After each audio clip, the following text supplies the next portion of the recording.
ادبی diary channel کی طرف سے تمام ویورز کو السلام علیکم ورحمۃ اللہ وبرکاتہ۔ آج کا یہ واقعہ اللہ رب العزت کے ایک بہت مقرب بندے خواجہ جنید بغدادی رحمۃ اللہ علیہ سے متعلق ہے۔ اللہ رب العزت کے کچھ بندے ایسے ہوتے ہیں جن کے متعلق اللہ پاک نے خود قرآن مجید میں ارشاد فرما دیا ہے کہ نہ تو انہیں دنیا میں کسی قسم کا فکر اور غم ہے اور نہ ہی وہ آخرت کی سختیوں سے پریشان ہوں گے۔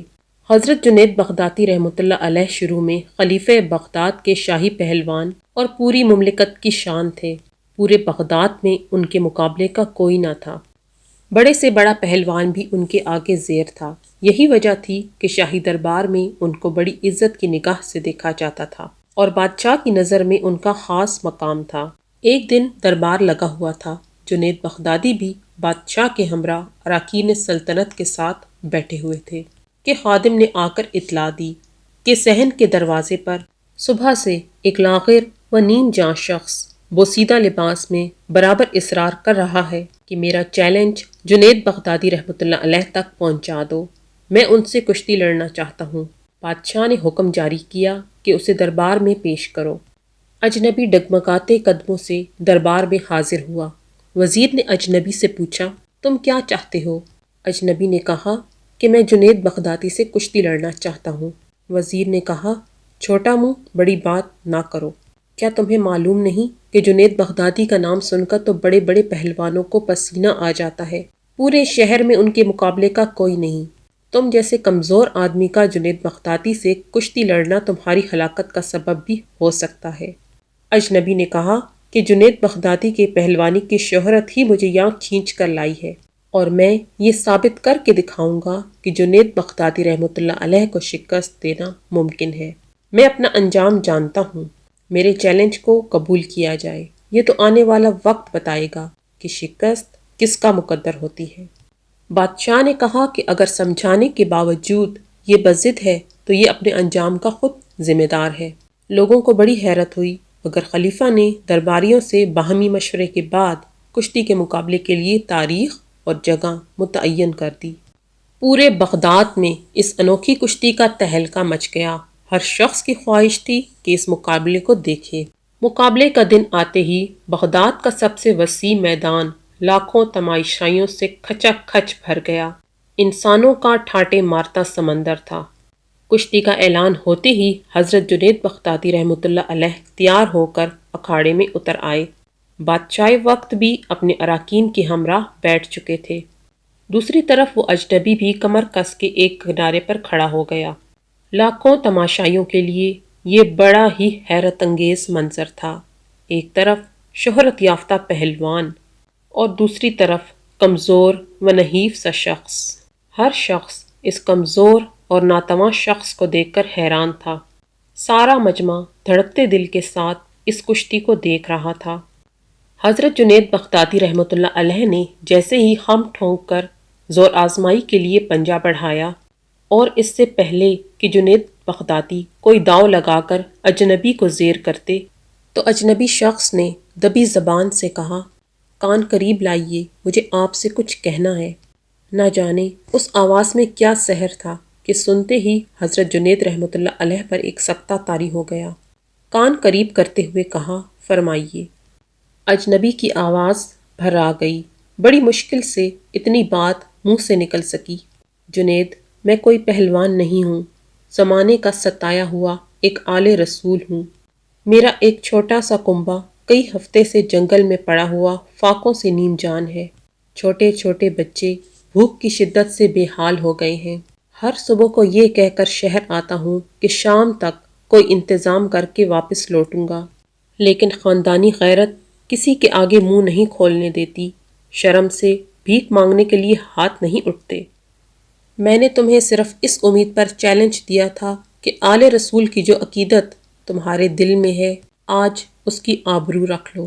میں وعدہ کرتا ہوں کہ اگر آج تم نے میری لاج رکھ لی، کل میدان محشر میں نانا صلی اللہ علیہ وآلہ وسلم سے کہہ کر تمہارے سر پر فتح و کامیابی کا تاج رکھواؤں گا۔ تمہاری یہ کامیابی کبھی ضائع نہیں ہونے دی جائے گی۔ اجنبی شخص کے یہ چند جملے نشتر کی طرح حضرت جنید بغدادی رحمۃ اللہ علیہ کے جگر میں پیوست ہو گئے۔ پلکیں آنسوؤں کے طوفان سے بوجھل ہو گئیں۔ سید زادے کی اس پیشکش کو فوراً قبول کر لیا اور اپنی عالمگیر شہرت، عزت و عظمت آل رسول پر قربان کرنے میں ایک لمحے کی بھی تاخیر نہیں کی کہ میرے لیے اس سے بڑھ کر کیا موقع ہو سکتا ہے کہ دنیا کی اس محدود شہرت اور عزت کو آل رسول کی عزت و خوشحالی پر قربان کر دوں۔ بڑی مشکل سے حضرت جنید بغدادی رحمۃ اللہ علیہ نے جذبات کی طغیانی پر قابو حاصل کرتے ہوئے آہستگی سے کہا، کشور عقیدت کے تاجدار، میری عزت و ناموس کا اس سے بہترین مصرف اور کیا ہو سکتا ہے کہ اسے تمہارے قدموں کی اڑتی ہوئی خاک پر نثار کر دوں۔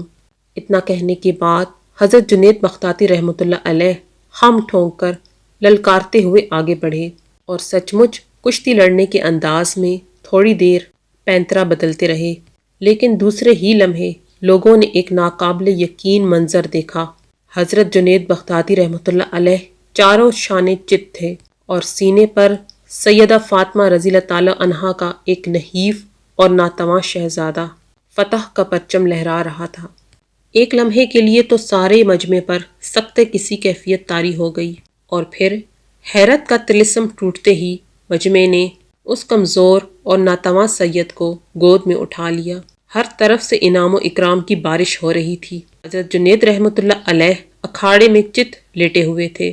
اب کسی کو ان کی ذات سے کوئی ہمدردی نہیں رہ گئی تھی، لیکن آج کی شکست کی لذتوں کا سرور ان کی روح پر ایک خمار کی طرح چھا گیا تھا، اور رات ہونے سے پہلے پہلے ایک گمنام سید انعام و اکرام کا بیش بہا ذخیرہ لے کر جنگل میں اپنی پناہ گاہ کی طرف لوٹ چکا تھا۔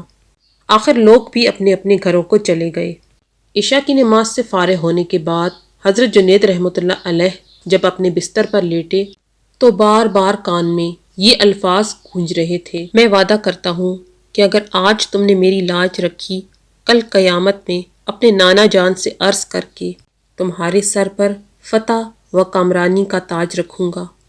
جنید بغدادی نے سوچا، دستار ولایت، کیا سچ مچ ایسا ہو سکتا ہے؟ کیا میری قسمت کا ستارہ اتنی بلندی پر پہنچ جائے گا کہ سرکار صلی اللہ علیہ وآلہ وسلم کے نورانی ہاتھوں کی برکتیں میری پیشانی کو چھو لیں، ان کے ہاتھوں سے میں تاج پہنوں؟ کیا مجھے بھی یہ شرف حاصل ہوگا؟ اپنی طرف دیکھتا ہوں تو کسی طرح اپنے آپ کو اس اعزاز کے قابل نہیں پاتا، لیکن خاندان نبوت کے شہزادے نے مجھ سے وعدہ کیا ہے، آل رسول کا وعدہ غلط نہیں ہو سکتا۔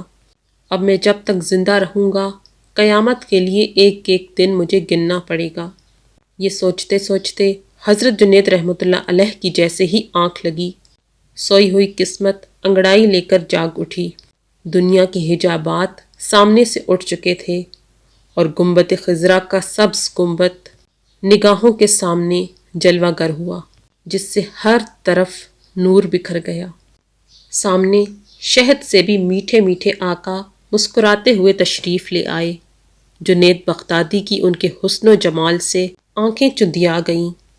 در و دیوار سے آواز آ رہی تھی، الصلاۃ والسلام علیک یا رسول اللہ، الصلاۃ والسلام علیک یا رسول اللہ، الصلاۃ والسلام علیک یا رسول اللہ۔ جنید بغدادی سمجھ گئے یہ میرے آقا ہیں جن کا میں کلمہ پڑھتا ہوں، فوراً قدموں سے لپٹ گئے۔ لب مبارکہ کو جنبش ہوئی، رحمت کے پھول جھڑنے لگے۔ الفاظ کچھ یوں ترتیب پائے، جنید اٹھو، قیامت سے پہلے اپنی قسمت کی سرفرازیوں کا نظارہ کر لو۔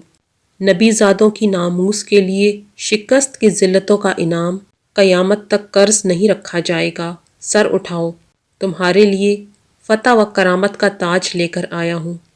آج سے تمہیں عرفان و تقرب کے سب سے اونچے مقام پر فائز کیا گیا۔ آج سے تمہیں اونچے مقام پر فائز کیا جاتا ہے۔ تمہیں اولیاء کرام کی سروری کا اعزاز مبارک ہو۔ ان کلمات سے سرفراز فرمانے کے بعد سرکار مدینہ صلی اللہ علیہ وآلہ وسلم نے حضرت جنید بغدادی رحمۃ اللہ علیہ کو سینے سے لگا لیا، اور اس موقع پر حضور اکرم صلی اللہ علیہ وآلہ وسلم نے حالت خواب میں اپنے شہزادوں کے جانثار پروانے کو کیا کیا عطا فرمایا، اس کا اندازہ لگانا مشکل ہے۔ جاننے والے بس اتنا ہی جان سکے کہ صبح کو جب حضرت جنید بغدادی رحمۃ اللہ کی آنکھ کھلی تو ساری کائنات چمکتے ہوئے آئینے کی طرح ان کی نگاہوں میں آ چکی تھی۔ پیشانی کی موجوں میں نور کی کرنیں لہرا رہی تھیں۔ سارے بغداد میں آپ کی ولایت کی دھوم مچ چکی تھی۔ خواب کی بات باد صبا نے گھر گھر پہنچا دی تھی۔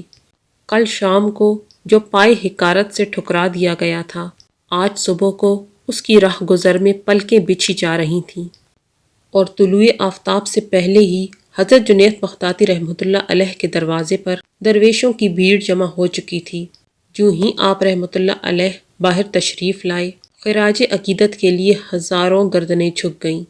بادشاہ وقت نے اپنے سر کا تاج اتار کر ان کے قدموں میں ڈال دیا۔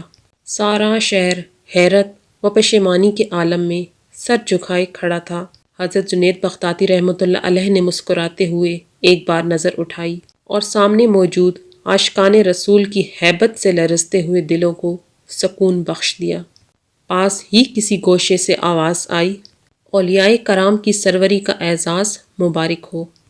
منہ پھیر کر دیکھا تو وہی کمزور اور ناتواں آل رسول فرتے خوشی سے مسکرا رہا تھا۔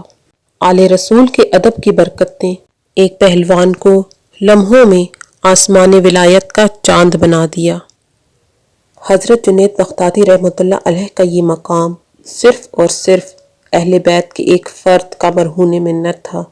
اللہ پاک سے دعا کرتے ہیں کہ ہمیں رسول پاک صلی اللہ علیہ وآلہ وسلم کے وسیلے سے دین حق کی راہ پر چلنے کی توفیق عطا فرمائے اور ہمارا خاتمہ ایمان پہ کرے، آمین۔ یہ واقعہ آپ کو کیسا لگا؟ اپنی قیمتی رائے کا اظہار کمنٹ سیکشن میں ضرور کیجیے گا۔ واقعہ پسند آنے کی صورت میں لائک کر دیں اور اپنے دوست احباب کے ساتھ شیئر کر دیں۔ ملتے ہیں ایک اور ویڈیو کے ساتھ، تب تک کے لیے اپنا بہت خیال رکھیے گا اور ان کا بھی جن کا خیال کوئی نہیں رکھتا۔ اللہ حافظ۔